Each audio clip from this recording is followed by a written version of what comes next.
The SGPN Fantasy Football Podcast on the Sports Gambling Podcast Network is brought to you by Edge Boost. Edge Boost enables you to double your bet with no interest. Go to sportsgamblingpodcast.com/edge to get started today.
Hello, everyone, and welcome to the SGPN Fantasy Football Podcast. We are your hosts, Emerson, Beery, and Justin Bruni. How you doing today, my friend?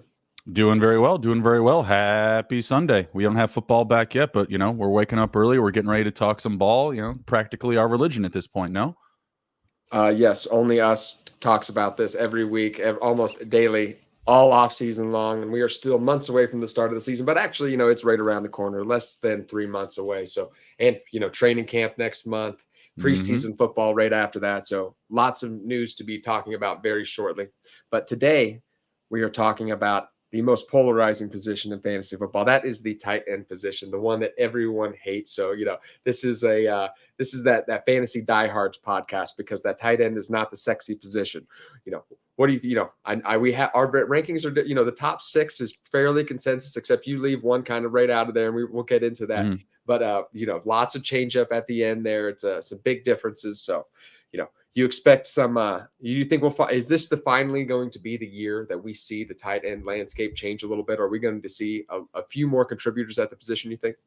Yeah, absolutely. And every year we always do. You see guys that don't do anything for many, many weeks, but still make it into the top 10 rankings for the tight end position. That's just how volatile it is. And I think as we see, the Lord and Savior Travis Kelce of the tight end position start to get a little bit older and older, you're going to see a new group, rise, or cream rise to the top.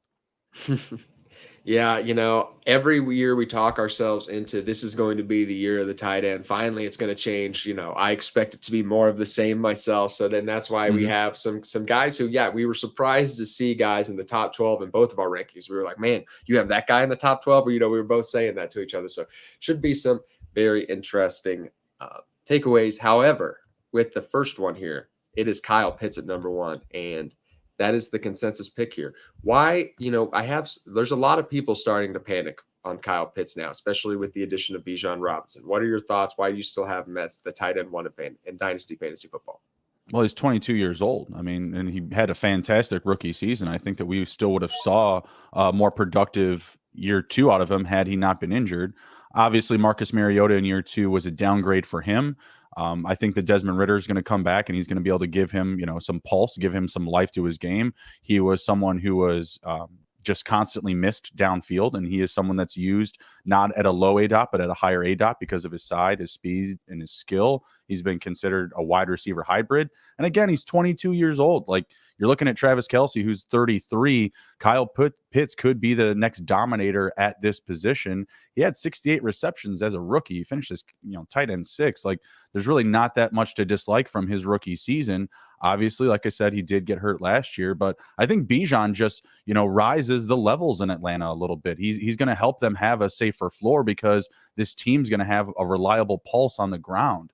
You add Pitts in with Drake London and Bijan, I just think you have a very good group going here. And I think that should make you actually feel better about Kyle Pitts because the offense is getting better. The team's getting a little bit better. He's going into year 3, and his next, 3 to 4 year window appears to be very, very strong. Yeah, that's an interesting thought because, a lot of the speculation, you see Drake London as a top 20-ish, top 25 wide receiver, just in redraft leagues, even obviously in Dynasty, he's even higher than that. But Kyle Pitts still ranked as the top 6 tight end in redraft leagues. And Bijan Robinson on Underdog Fantasy Football, for example, is the RB2. So a lot of people are questioning, how can all of these players succeed? How can all those players hit on those outcomes? And that would be the answer: is the offense gets a lot better as a whole. There's a lot more snaps. There's a lot more scoring opportunities. So I could certainly see that. I'll be honest, I don't love the addition of Bijan Robinson for Kyle Pitts this season. I think that certainly, let me turn off that little clicker at us. It's going to keep doing it. But it's like I said, I think once again, I still have him as my tight end 1 for Dynasty, but I still think it might be one more season until we see maybe an improved quarterback out back there, that we see that Kyle Pitts season that we were waiting for, that tight end 1 season. So the Bijan Robinson, I'll say it's not great just because Arthur Smith can't run the ball that much more than they did last year. And I'm kind of talking myself through this right now, but it will be interesting to see. Like I said, maybe just one more year on Kyle Pitts, but Bijan Robinson is somebody I'm firing up right out of the gate.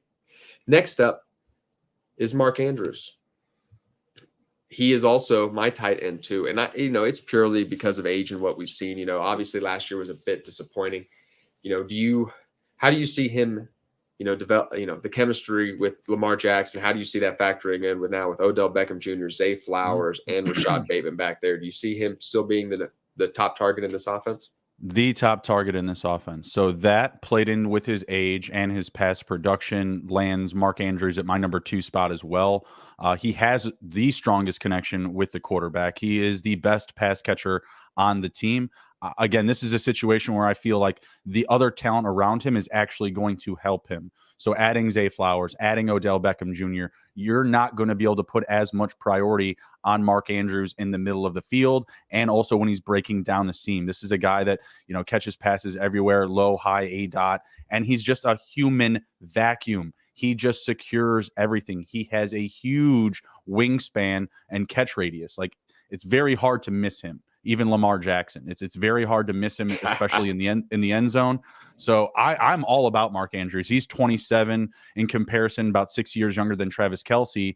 Kelce may very well outproduce him maybe this next season, but I think that, again, if you're investing this early in the tight end position, you're going to need age and you need a reliable window because it's a very volatile position, as we've already discussed. And that volatility is why I don't. I have him as my tight end 2, but I do not take him at ADP usually. It's usually somewhere around round 3 or so in a super flex draft, and that's just too high. I'd rather go for a wide receiver or another quarterback or something like that at that point in drafts.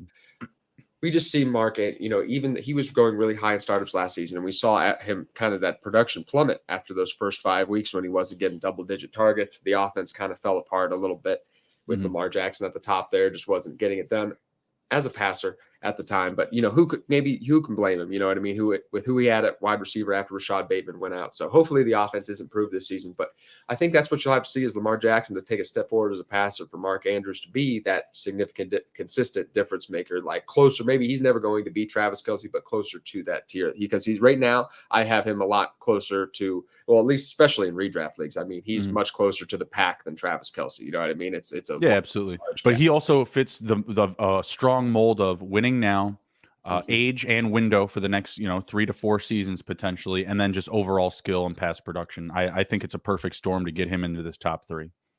Yeah, you know what? You know what it reminds me of? It reminds me of the conversation that we had with George Kittle a few seasons ago. Just the same things we said. Oh man, this guy, coming off a 1,300-yard season, young, you know what I mean, contender, you know what I mean. It kind of it felt like he was a player for a rebuilder or a contender, because he's going to be around for a long time. So that's always my cautious story. But before we dive into our tight end 3, I just want to give a shout out to our friends over at Edge Boost. This episode is supported by Edge Boost. Edge Boost is the world's first bet now, pay later Visa card. Edge currently offers up to $2,500 in betting advantages, which can be an extremely valuable tool. Imagine what you can do with an increased bankroll. Get down on some of your favorite futures without tying up your bankrolls for months. Double down on a favorite bet you like, or even use to create an awesome middle or even hedge. Edge Boost isn't some sleazy loan shark either, as they charge zero interest. Do you know of a way you can access more money to place on your favorite bets without paying any interest? It's hard to find that without Edge Boost. Edge Boost can also be a part of a responsible gambling plan, as you can set up daily, weekly, monthly limits across all your betting accounts in one place. Support SGPN and grow your bankroll by going to sportsgamblingpodcast.com/edge to sign up. So that's sportsgamblingpodcast.com/edge. Must be 21 years or older to use. Problem gambling? Call 1-800-GAMBLER.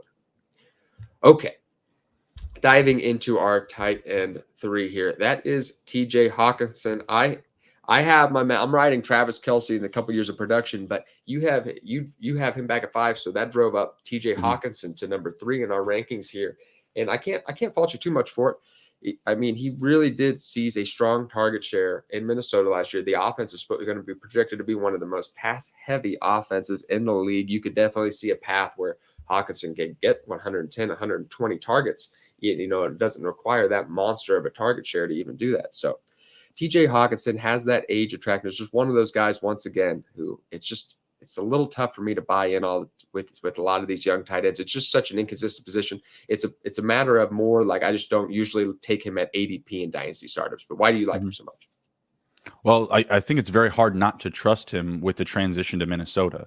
This team throws the ball a lot more than the Lions. We already saw him getting a huge target share when he arrived, when they had Adam Thielen there. Obviously, he's gone, and now they're bringing in, another rookie in Jordan Addison. But I have to imagine that he's going to be second on the totem pole here to Justin Jefferson. We also just saw Dalvin Cook get released, lose a little bit of depth at the running game. I just feel like he's going to have a very heavy involvement in this offense. And to me, it just doesn't feel like a tough bet to make, that he can get 110, 120 plus targets. I just feel a lot of like safety, I suppose, in this ranking, putting it at 3. As I've said before, you can go late or great at tight end. I prefer typically to go late. So I'm not really drafting a lot of these guys at this ADP unless they're really starting to fall. But again, hitting that perfect storm of the age, the potential production, and role in the offense, TJ Hockenson just is blemishing with all here. It's very hard to stay off of him, after these 2 top guys in Kyle Pitts and Mark Andrews.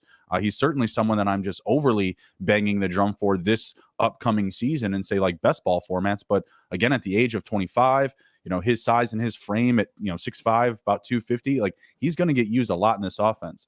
Again, kind of calling back to the Dalvin Cook release, going to need another target in that red zone, another big body target.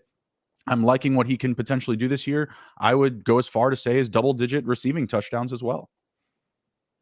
That would be what the difference, because he has not been a kind of touchdown, really a red zone threat at this point in his career. Not to say that he hasn't done it. The line, it's a different offense now, but that'll be what will unlock TJ Hawkinson's. But even look what the Lions were doing early last year. They just overly fed Jamal Williams in the red zone. They had a little bit more of a priority to the run game. Kevin O'Connell, he's going to be on, the opposite end of the spectrum, right? He's going to be passing the ball a lot more. Yeah, absolutely. So, I think that'll be the difference, and that'll be what makes TJ Hockenson just kind of one of these other guys in the top 6 tight ends, top 5 tight end, or, kind of getting up there and having a truly difference-making season. So we'll see what happens here. I expect TJ Hockenson to get fed plenty, though, in 2023. Up next at number 4 in these Dynasty tight end rankings is the man Travis Kelce himself. And, obviously no one's going to argue, I think, with having him as the tight end 1 in redraft leagues in 2023. It's just how much longer do you expect him to keep going? And, what's your value on these next season or two? So, as a player, if you are a rebuilding team, maybe Travis Kelce is not a great piece, but I still think, my goodness, even if we get a drop off, and he's still the best tight end. Even he can have a considerable drop off productions and still be the best tight end. How many years do you think he can keep this up though? I'm expecting 2 or 3 more good seasons. So that for me, I have Kelce at 5, and that's because the 4 players that I have ahead of him, the four tight ends that I have ahead, they all have stronger 3 to 4 year windows. Where yes, Kelce could be in the league at 36 in 3 years, but I just don't know if I want to invest early ADP and tight end stock in someone that I'm going to be letting go of in exactly 3 years. I feel like his ceiling, at 36. I have Dallas Goedert 1 spot ahead of him. He's about 5 years younger. So he has 5 years just to get even to Kelce's age. And I'm not saying he's going to be the next Travis Kelce, but again, when I'm investing very early in the tight end position, I need a strong return on years played. Like I just need that 3 to 4 year window for this early ADP, because you're going to be comparing, that pick with, say, a receiver that could play for another 8 to 9 seasons. If you're going to invest early and divulge away from the other skill positions, it has to be for good reason. If you want to build a win now team, Travis Kelce is the answer by all means. But go ahead and target him if you've drafted guys like, Dalvin Cook and Alvin Kamara ahead of him. If you just want to go all in on the buy a championship now type of approach. But, I can't make the commitment early. There's nothing against Kelce or his skill or his potential production. But for me, it's 2 years. It's this year. It's next year. That's the last of his, potential elite production. Like I said, I just see what's our definition of elite production? Because if we're comparing him to the rest of the tight ends, he can come down a long, long way and still give elite production. So, my question, I guess with Patrick Mahomes, is he going to be having, if this was in a different scenario, if they weren't winning, you could expect maybe Travis Kelce to be like, I've made all my money, what's the point? Is Patrick Mahomes going to give him the juice to have a Tony Gonzalez-esque career where he's playing 4-5 years from now? So we'll see. You never know what's going to happen. That Travis Kelce retirement talk is certainly going to get some steam going. I'm sure in 2 years from now, I'm sure it'll just be regular speculation by the offseason how long. As a Chiefs fan, if you see him winning another Super Bowl in the next year or two, is that enough? I mean, because typically that's what I see is just like, oh, we won another ship. We did it again. Why do I need to keep doing this? A lot of people, though, for a lot of teams, it's like we hit it, man. We reached the mountaintop, like that, because they're almost not expecting to do it again. You know what I mean? Like, it was so hard. They spent all their career doing this. But like I said, with Patrick Mahomes, though, it's just like, man, we can keep stacking these babies. You know what I mean? Like, so that maybe that's the different attitude. Maybe that's what keeps him going. Because some people, you're right. It's like, well, we got another one. I'm ready to ride off into the sunset. But, we'll see how much Travis Kelce wants to win here, and he hasn't gotten injured to his credit either. And I'm not trying to go overly into the tea leaves, but him and his brother have a very successful podcast. It feels like his brother's probably going to retire after this season. It feels like this is going to be his, ride out into the sun. I know that, Jason Kelce and the Eagles, they want to take one more shot for sure, at making the Super Bowl, I think with that offensive line. So, I could see some other coals in the fire, that could potentially just say, hey, I got some other things that are going to be going for me here. We just won another back-to-back Super Bowls. Maybe he calls it. It'd be tough to leave Patrick Mahomes for the Kelce podcast, but it is funny. I do enjoy it. It's the number one football podcast in America. That is a great lead-in, actually, because we're going to talk about Jason Kelce's teammate next. That is Dallas Goedert. Nice. Who is hopefully going to be healthy this season. You look at Dallas Goedert, I actually didn't write it down, so I'm going to pull it up here really quick. We've known about the talent for years now, and he's had a relatively high ADP these last few. I know it's only been a year and a half since he took over the show from Zach Ertz, and of course, sleepers being hard to load here, but he's never paid off yet. We're looking at the finishes here. Well, I mean, it depends on tight end 11 and tight end 12 his last. Yeah, I mean, tight end 21, tight end 10, tight end 21, tight end 11, tight end 12. I mean, some years he was going below that, but he's just never whether it be injuries, whether it be playing time, volume concerns, something's always been there for him. And I mean, there's certainly risk here. If AJ Brown and Devontae Smith are both going to be wide receiver ones in a run heavy offense, that's tough for Dallas Goedert. What do you think? Yeah, I just like the situation at 28, being in an offense that scored the second most points last year, a team that's going to be in the scoring zone. I can convince myself that Goddard has a good, or at least a potentially healthy exposure to double-digit touchdowns. He already has a reliable role in the passing game. They're going to use him, and he did get hurt last year. And to me, it still felt like he was the second priority behind A.J. Brown. And then after he was hurt, we saw some emergence of Devontae Smith. We saw him become even more reliable. So when Goddard got back for the playoffs, it was kind of like, yeah, we're going to toss you in. But, while you've been out, Devontae Smith, he's been buzzing. So we're going to make sure that we keep feeding him. You may see maybe some down production in the short term because they've added DeAndre Swift. They have a deep running room. Jalen Hurts is leading the league in direct QB runs. I get it.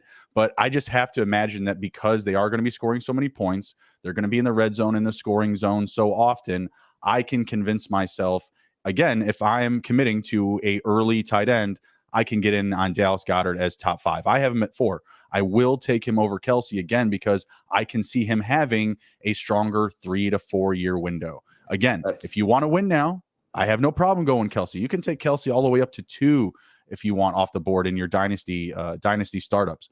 I don't recommend it. I'm not going to invest that early stock in a tight end I don't know is going to be rostered 2 years down the road. Can't do it.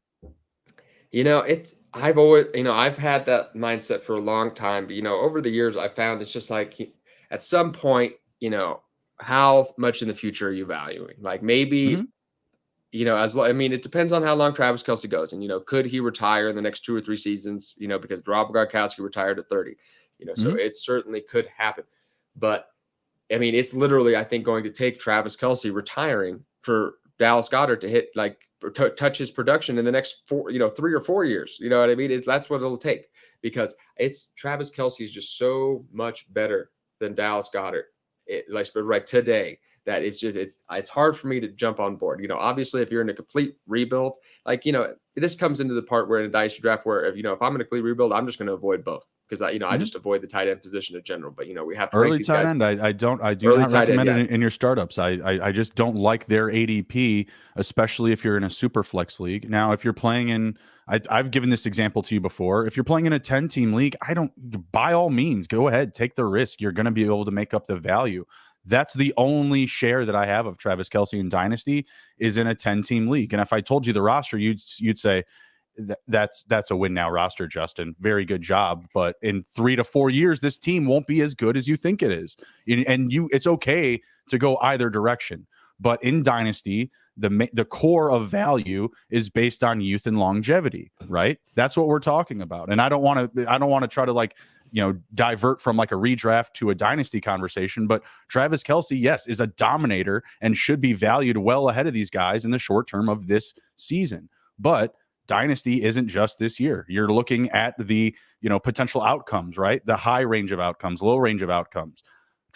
Dallas Goedert, his high range of outcomes would be potentially being a top 5 tight end for the next 3 to 4 seasons. Travis Kelce, to me, 2 to 3, and 3's a reach. Just quick thoughts on this trade I made actually in a dynasty league. Let me check it out. So I sent Marquise Brown and Quentin Johnston for Travis Kelce, and I'm a contender ready to win. That's awesome. But I'm assuming that you didn't need that youth.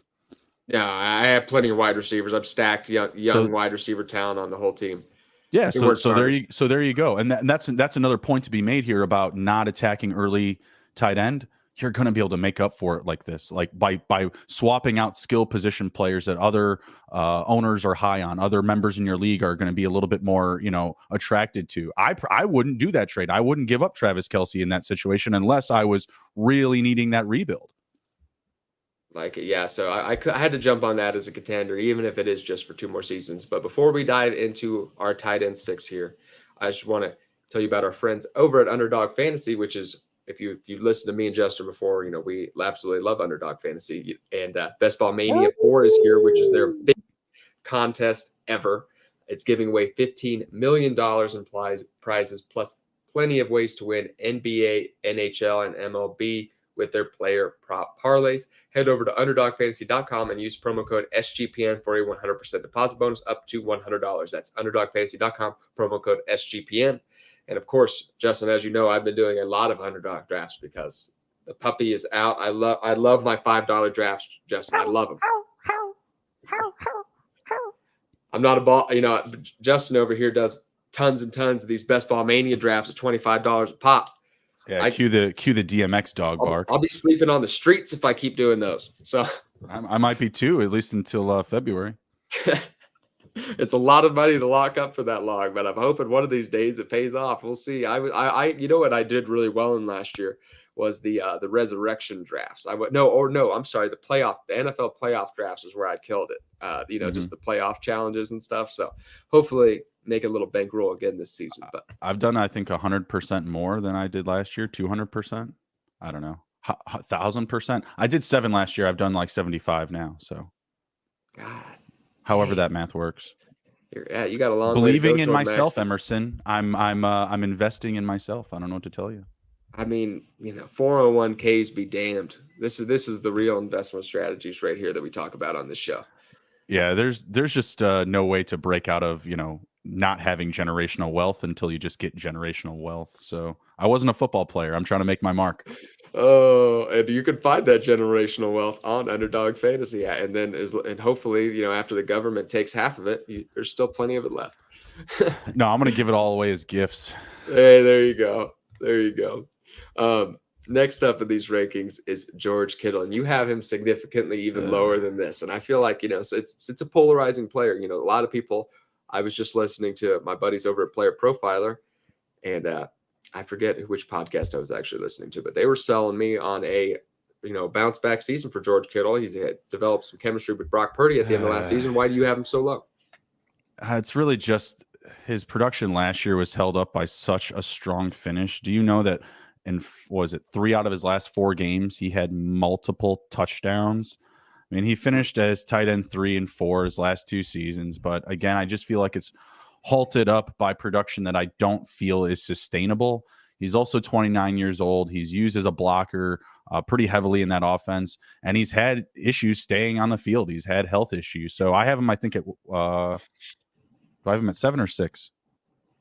You had him at, I think I have him at 6. Or no, I have him at 7. No, you had him at like 7 or 8, I thought.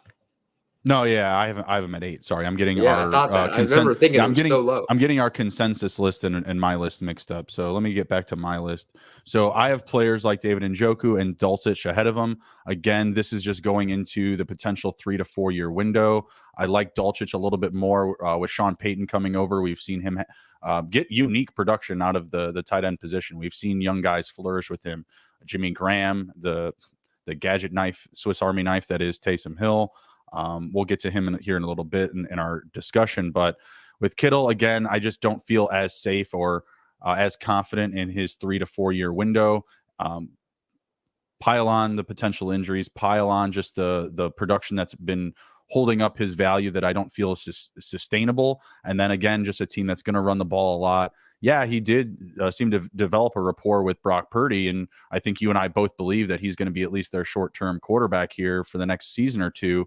But again, like Trey Lance, Sam Darnold, Brock Purdy, this situation I don't think is just settled, right? I think that we are taking what the 49ers are giving us at face value, that Brock Purdy is going to be the guy. But are they being 100% forthcoming with his injury updates? I'm not sure. I feel like everybody, including Brock, they're all just kind of saying the right things. And right now, at this point in June, maybe I have him down at 8. Maybe I move him up a couple of spots as we get closer to week 1 and I feel a little bit more confident with how this season may look. But to me, I just don't feel, again, the production is sustainable. I can see Deebo Samuel coming back around. I could see Brandon Ayuk taking a step forward. You have CMC there that's going to vacuum up so many touches. We saw the 49ers even giving some love to Elijah Mitchell. This offense feels like it's going to be spreading the ball around a bit. All of these factors combined, I just have, Kittle valued a bit lower than the market, I feel. I mean, this falls in line with where I have him pretty much. I have him as my tight end 5. I have him ahead of Dallas Goedert. However, once again, a guy that I don't take at ADP because of everything you said, though. We differed our rankings a little bit, but I feel like we'd probably take him in a similar spot in our drafts because, I mean, he's not very far removed. He's always going to have those injury issues. He's always going to miss a few games at least a season. He's going to be blocking a little bit more than we'd like. It's a lot. It's a lot to ask Brock Purdy to also maintain all these weapons. Physical player too. He wants to block. He wants that. He's a big team guy, So he's not afraid to get in the trenches with the offensive line and get nasty. And unfortunately, that's great for football, but I'd prefer you to take the Dalton Schultz approach, brother. I just prefer you to try to be a wide receiver.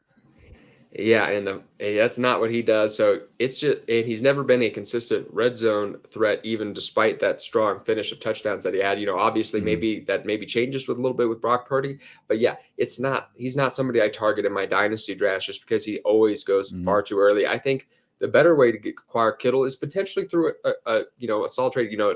Kittle is another guy that I sent 2 second-round picks for. I believe I sent the 2, 6, and a late second round pick in this year's draft, and I got George Kittle. And and that's perfectly fine with me. But buying him, using some young players that somebody likes, but it just in dynasty startups is just where I tend to avoid these highly drafted tight ends, like we were saying. Last season, I was able to get off an early second round pick in a 20-team league for George Kittle, and I was completely empty at the position. So, last season it was great getting him, and he was a hero for me down the stretch. He had 7 touchdowns in 4 games, though. Come on, like that's a tough ask to repeat at any stretch of any season. And it's like I said, and I've also talked about the schedule of the 49ers being a little bit easier. You could see the 49ers getting out to early leads and kind of coasting on that a little bit, maybe using their younger players, Brandon Ayuk and players like that a bit more. Next up in these rankings, though, is David Njoku at the tight end 7 spot, set up for a potentially big season in Cleveland. Brad, he has the contract. It's set, the offense is set up for him to be one of the leaders in the targets. Some people might be surprised. He's my tight end 8. Some people may be surprised to see him this high, despite his lack of career production. But we look at, he's one of those guys who can stand next to DK Metcalf and Saquon Barkley at the beach. You know what I mean? And feel absolutely fine. Very, very comfortable even. You know what I mean? He's an absolute freak of nature athlete. So, why do we like David Njoku so much this season? Well, I think he's just going to have better production from last year with a full season of Deshaun Watson. And last year he finished at tight end 10. So I think that that's a nice base with his Cleveland Browns. I think that Watson in the offense is going to continue to flourish. We saw some potential vacated targets for him with Kareem Hunt leaving. There could be some less passing to the running back position, and maybe you see some more lower ADOT targets for David Njoku. So I'm really excited about him. I think he's going to bring home. I don't know if I want to go to like double-digit touchdowns or anything like that. They still have Nick Chubb. He's going to have a ton of priority in the red zone down there, but I just think he can continue to take a step forward. Ripe age of 26, great athletic build. I just think there's a lot to like about him. He's one of those guys that I don't know if there's a player on this list that's riding on his quarterback more so than David Njoku, because if Deshaun Watson is if he can bounce back and be a top 5 quarterback in fantasy in 2023, then David Njoku is going to smash where he's going at ADP. He could be a top 5 tight end this year in fantasy football. So, the sky's the limit. However, he's kind of tied to Deshaun Watson's success. We're going to need, I think, to see Deshaun Watson regain some of that 2019 form that we saw. And I also just think that the wide receiver group, while it's getting better, I don't think it's overwhelmingly based with talent. We've seen Amari Cooper have injury issues. I like Elijah Moore in theory, but Elijah Moore, Donovan Peoples-Jones, it still feels like it's kind of open after Amari Cooper, who could be the second top target receiver here. Absolutely agreed. I think that it could end up being David Njoku, even if Elijah Moore stays healthy. But next up in these rankings at 8 is Evan Ingram, coming off a fantastic season in 2022 as a top 5 tight end, finally paid off at that ADP. I was drafting Evan Ingram a long time, and I was so burnt out on Evan Ingram. I never wanted to see him again. So I didn't get to enjoy the breakout season on too many of my Actually, I did. That's a lie. I had him as a leftover pick in a lot of dynasty leagues from like 2019, 2020. And he's impossible to move. So I did get to enjoy it a little bit, but he was somebody I was completely avoiding in drafts and ended up paying off really well, actually. I remember maybe an underdog. I was, I bought into the late summer hype a little bit, and that ended up working out. Do you see, I guess the big question is, do you see the target peck? Do you see him getting the targets necessary to pay off at this ADP with the addition of Calvin Ridley? Where do we have him at consensus? I have him at tight end 9. And the consensus, we have him at tight end 8. Yeah. Okay, so tight end 8. So yeah, pretty close for me. I'm buying in on what he can do for this upcoming season. My only concern is if he doesn't stay with the Jaguars long term. That's really it. He's at 28 years old. I could see him having a decent 2 to 3 year window if he stays with the Jaguars. But obviously with Calvin Ridley coming in, they've added some depth at running back with Tank Bigsby, Dearness Johnson. I do think that they're going to try to run the ball a fair amount. It feels like there could be a few less opportunities, but it's always good to buy in on a good offense, a team that you expect to be passing a lot and a team you expect to be scoring a lot. And I check those boxes both with the Jaguars. So I like the situation now. I don't necessarily know how to fall in love with it long term because I don't know if he's going to be with the Jaguars long term. However, it's always a very hungry position. And I think that if he does move on from the Jaguars, he probably will go to somewhere with a decent opportunity for exposure to high volume touches. So it's kind of a middle pick for me. I think that based off of what we've seen, the past production, in New York, even with the drops, and then combined with what we saw last year, I feel like this ADP is pretty adequate. And this honestly is kind of where I'm starting to get involved with tight ends here. I like getting in, like that 8 to 12 range, or sneaking somebody up the board, or getting somebody at value that I feel is in this range that maybe others won't. Like some guys that we're about to discuss. I don't want to peep too many names here. Yeah, it gets into diving into some interesting talk here. Yeah, and I always have my concerns about the move tight end, quote unquote, is what they call them, kind of those 6'2", 235 to 245 pound tight ends. Who fits into that category? Evan Ingram, Chigokonkwo, Sam Laporta. Players like that. It's just tough for them to get on the field all the time because they're not going to be factors as blockers. So it's a little bit tougher, but I can certainly see another great season for Evan Ingram as long as he's tied to this Jaguar offense. Next up is, we actually both have Darren Waller considerably lower than tight end 9, but because we also have a lot of players, at the end here that we both didn't include on our list, Darren Waller gets pushed up all the way to tight end 9, actually. Interesting. So yeah, that's interesting. We both have him as like tight end 11 and tight end 12, but we have both are like, we flip-flopped on some players and stuff like that we both didn't have. So Darren Waller making it on both our lists jumps all the way up to tight end 9 here. And I mean, if Travis Kelce was win now, he could have a top 5 season, or he could never be fantasy relevant again. And, right. Neither would actually surprise me. So I would say that Ingram, Kelce, and Waller are probably the top 3. Oh, and George Kittle, top 4, like win now guys to draft. Like if you want to win now roster, it's likely that one of those 4 tight ends are on your team. I have Waller at 12. And again, it's because he mixes in with that narrative of being able to win now, and maybe he can give me, another season. He's 30 years old. He's been ridden with injuries all of his career. He's entering a situation with the New York Giants where I just see that him potentially being the top target receiver here. Like he could have the most targets on this roster come the end of the season. Darren Waller should be getting a ton of looks from Dan Jones, and it's a very middled group of receivers. You don't see anyone there that's just going to absolutely take off. So I think it's a very good situation for this season. I put him into the tight end 1 conversation because of that. I feel like, in a couple of months, I could have him at 13 or 14 because someone could just be buzzing from training camp, or you see an injury somewhere where now you're expecting somebody else to get more touches because, again, the age is a huge factor. But with how volatile the position is, if you're needing that one guy to get you through this season and then maybe attack younger tight ends later in your draft, I wouldn't hate that. It's hard for me not to feel like he's going to pay off if he stays healthy. If he's playing out there 17 games with the wide receivers that the New York Giants have, which is a tough ask, I know, considering what he's done in the last couple of years.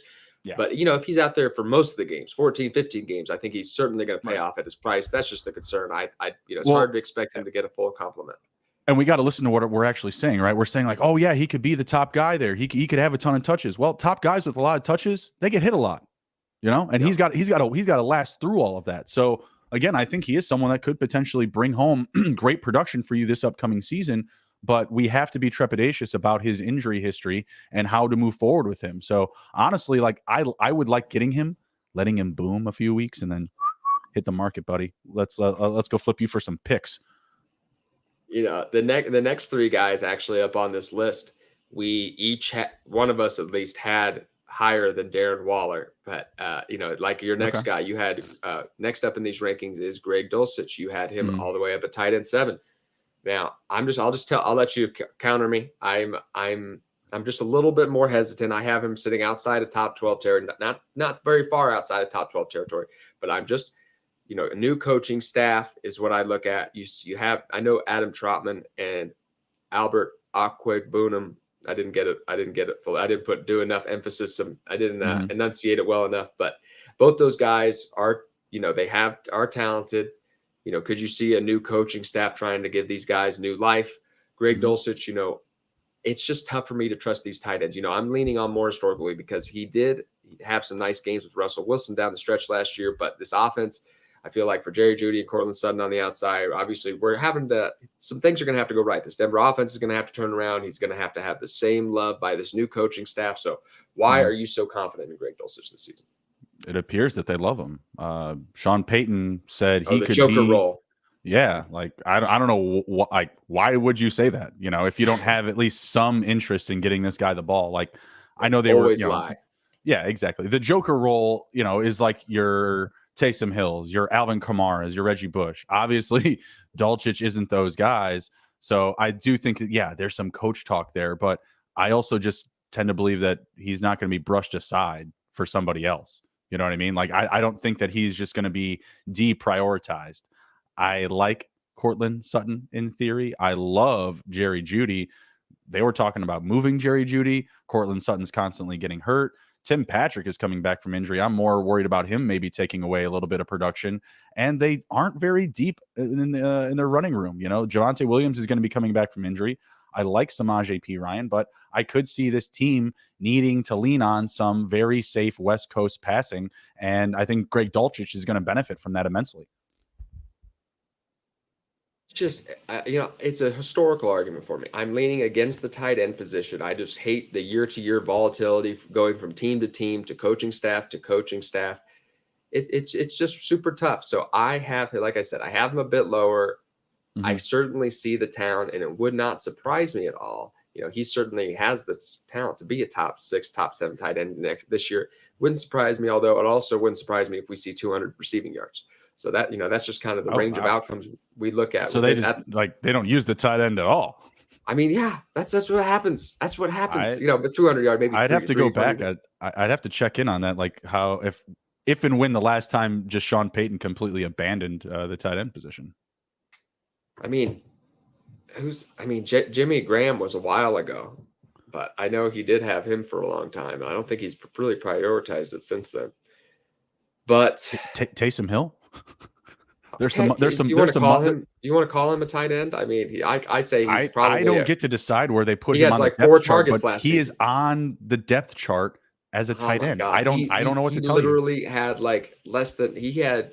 It was ridiculous how he should not be called a tight end with how little he lined up at the tight end position. It's actually outrageous. Then you need to go have a conversation with the NFL, Sleeper, Yahoo Sports, because guess what, buddy? Sleeper has him as he's a tight end. Sleeper has him as a quarterback. I'm looking at Sleeper right now. He's a tight end. I'm looking right at it. He's a tight end. What am I thinking of then? Who has him as a quarterback? Underdog has him as a tight end. Sleeper has him as a tight end. The Saints still have him as a tight end. But guess what? He's a tight end that lines up at running back, receiver, quarterback. Like, yes, yeah. But he's a tight end. Like, don't argue with me about it. I didn't do it. All right. I didn't make it happen. I'm hating the player, not the game. I know. I'll see. That just bothers me so much when I see Taysom Hill. He should be listed at the quarterback on Sleeper and on Underdog. And he's a quarterback who plays tight end, receiver, and running back. And that's fine with me. So which is next up, last up here, finishing these two. This is my show from here on out, apparently, because these are guys that I had significantly pretty high in my rankings, actually, which drove them up here, but you did not include. So you can tell the people why I am too high on these rookies. But I like to take the home run swing. I like to, especially with these tight ends, look for something that we haven't seen yet, because you never know you never know if you're gonna hit on that George Kittle or Mark Andrews. So I had Dalton Kincaid actually as my tight end 7 in Dynasty, and I know that seems very aggressive for some people, but like I said, we've seen Evan Ingram, we've seen David Njoku for years now. Could they have fantastic 2023 seasons? Absolutely. But are we going to see a string of 1,000-yard seasons from these players? Probably not. Are we going to see a string of 1,001-yard seasons from Dalton Kincaid? Probably not. But I still think Dalton Kincaid has that in his range of outcomes, just because, like you said, he is a first-round talent. We haven't seen it yet. So I like the unknown factor. And that, that's what I'm selling with people on, is what we haven't. It's more what we haven't seen from him, as opposed to what we, or compared to what we have seen from these other tight ends. What are your thoughts? I mean, again, you're prioritizing youth. That's not really a huge argument that I want to combat. I like that. I just feel like what you're potentially going to get from them, I can get from later tight ends. Like Jelani Woods is going completely free, like in comparison to these two. Jelani Woods has competition with Mawale Cox. Kincaid has Dawson Knox, right? Like I think that there's a bit of a difference there. Obviously, he's in a better offense, with the Bills rather than the Colts. But this is just, a quick example. There's a lot of guys that I feel like will have less competition in year one and still have just as good of potential 3 to 4 year windows. I honestly would value Trey McBride pretty equal to Dalton Kincaid. They're both going to be dueling opposing veteran tight ends, but Trey McBride has a much better ADP and much lower ranking. So I'm going to be able to get him at a much lower cost. And I've seen him a little bit in the NFL, right? I've gotten a little bit of that taste. I've gotten a little bit of, tape and production from him in the NFL. So it feels like something I can trust. I feel like putting Kincaid and Mayer into this space, I'm exposing myself to a little bit more risk if I'm taking them as my first tight end drafted, which I cannot recommend. If you take one of these other guys ahead of him, then by all means, like, and if they wind up being the 11th or 12th tight end, then you're obviously going in on tight end a little bit more comfortably than I would be in my draft. But I won't hate it because you'll be maybe getting like a Kelsey and then backing it up with the youth value of a Kincaid or a Mayer. Maybe that's an approach you could do in 1.5 tight end reception, right? Maybe something like that I could get down with. But without having anything, I feel like I'm getting myself in with a little bit more risk if they're my first tight end rostered. I just want to find that next Travis Kelsey or Rob Gronkowski or Mark Andrews. And that's what I'm constantly searching for. And sometimes we can always have the argument about ADP because, of course, a lot of the time these players do go too high in ADP. Dalton Kincaid in the middle of the first round of a rookie draft, that's a little too pricey for me, particularly in a super flex league. But he falls into that back end of the first round, early second round. There's a price point where it's palatable. Also, rookie tight ends start off notoriously slow to their career, so it would not surprise me if there's a buy low opportunity on Dalton Kincaid and Michael Mayer, who we're getting into right now as my tight end 12, who I had as my tight end 9, and you had not rated, so he slips in here because I had him ranked so high. It was a really big surprise to see him go behind Sam Laporta in the NFL draft. And I think maybe it's because, looking at Player Profiler's database of tight ends, who they do a great job of like literally putting together a database of every single tight end who's ever been at the NFL Combine pretty much in the last 20 years or something, maybe even longer. And they rank them athletically over many things, even down to arm length and things like that. And Michael Mayer ranked among like 600 players, ranked as the 4th least athletic tight end of all time. Is there any reason that might have factored into that maybe why he fell so far in drafts? No, I don't think so. I mean, to me, he looks like a prototype tight end. Like, yeah, he may not have like that like athletic frame, but he's a big body. He can block. He's sure-handed. He checks just so many boxes for me. And I think that once he gets into an NFL weight room, he's going to definitely trim up a little bit. Like he's going to build himself up. I really don't have any issues taking Michael Mayer. I just don't like him at tight end 12. I think it's a little bit rich, as I kind of just discussed, the same points of Dalton Kincaid. But to me, it has nothing to do with his frame or what he can potentially do in the NFL from a negative standpoint. I think I see Mayer and I see nothing but good stuff. So I think some of those things are, narratives, that maybe some GMs may have bought into, but not me. I think he's going to be just fine. We see a lot of these guys, even Marquise Brown, like on the opposite end, he came in incredibly undersized. Look at what he's doing now. He's fine. He's got potential now to be a wide receiver 1 on his roster with DeAndre Hopkins leaving. There's opportunities for him. So conversely, maybe Mayer looks a little bit chunky to some folks. I think he's going to trim out. I think he's going to be just fine. He's not going to get nothing but stronger. And I think his skill set's going to continue to expand as he, gets on an NFL roster here. I just don't love the situation year 1. That's the big reason why I have him outside of my top 12. It's hard for me to trust in that offense that I think is going to be focused heavily around Josh Jacobs and Devontae Adams still.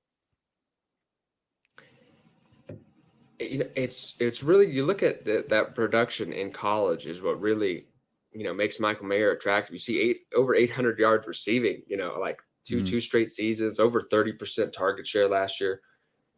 You never see tight ends use that much. Like, his like dominator rating is insane, which kind of factors in all of his usage. And the only time you ever see that from a tight end is when they come from like a Division II school, Texas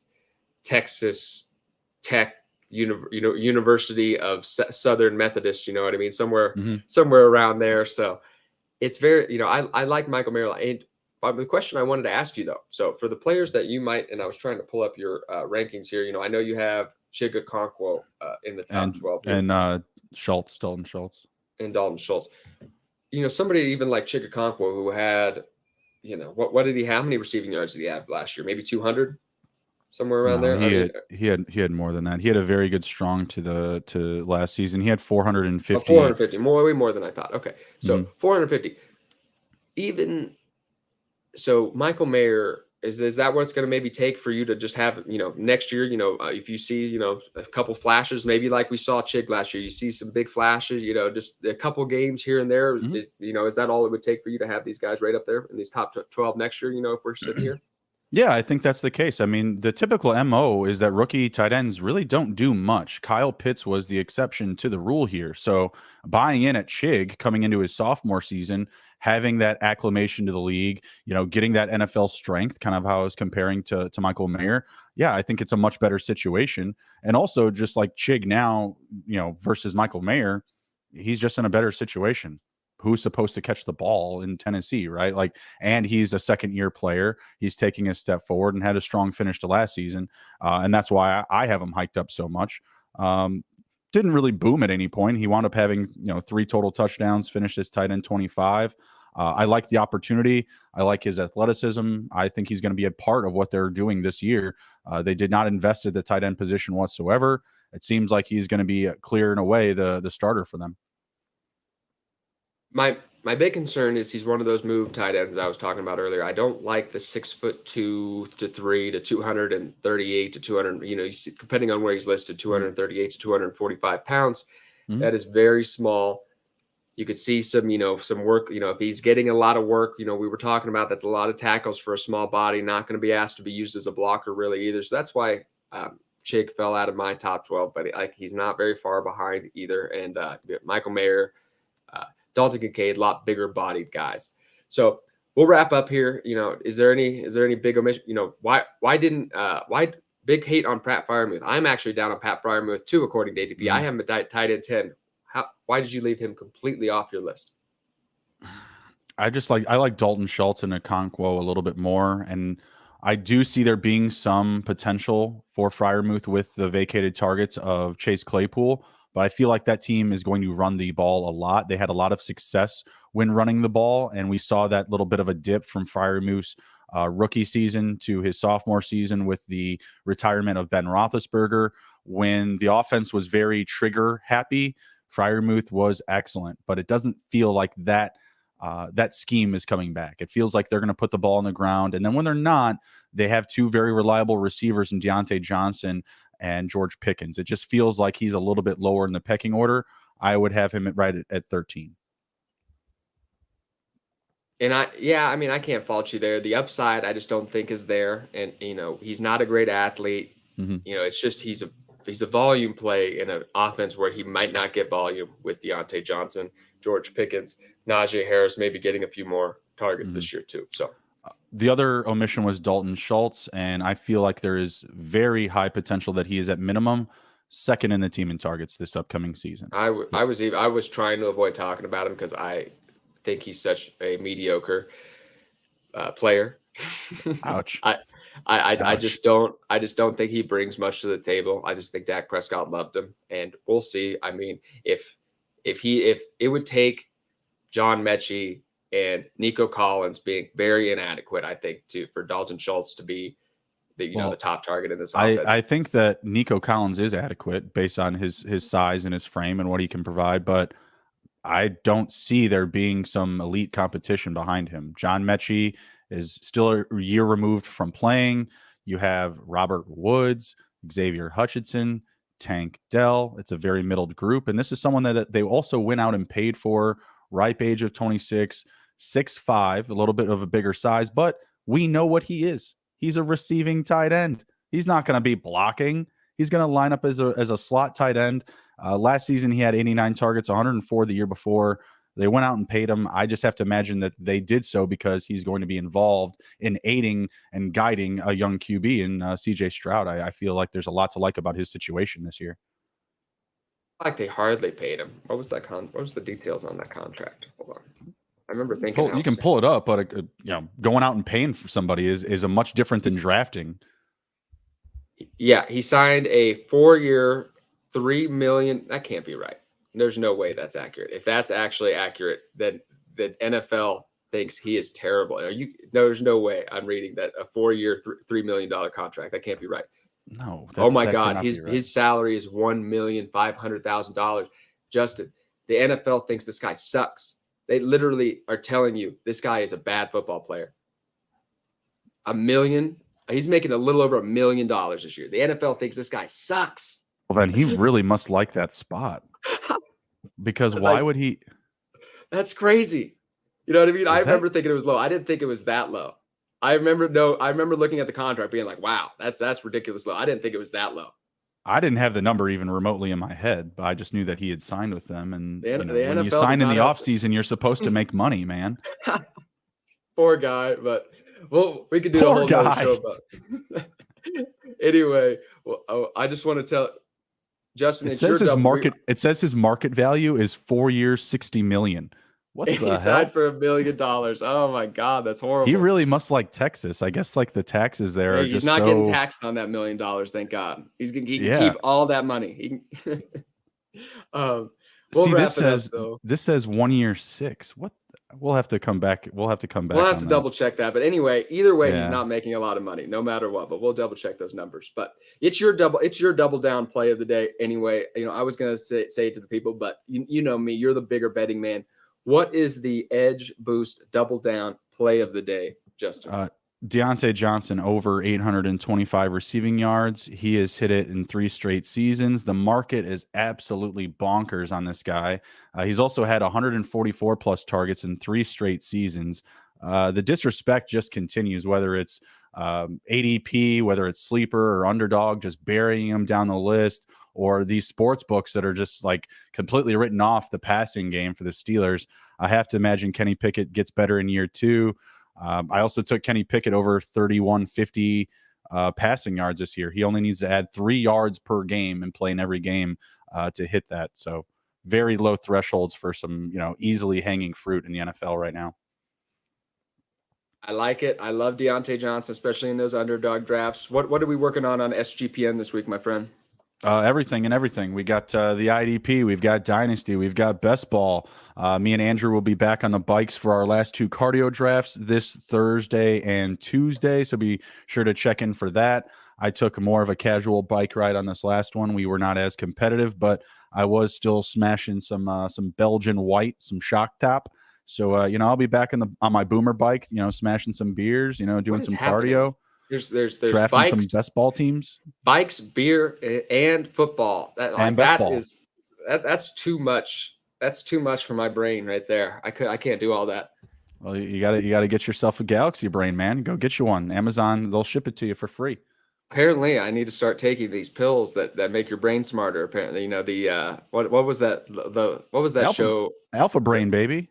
Get yourself some Alpha Brain. Is that like the light version of what Bradley Cooper was taking in that one movie when he was Limitless? This is the light version for sure. Yeah. But Alpha Brain is what Joe Rogan pushes. I've tried it. It's excellent. Definitely get after it.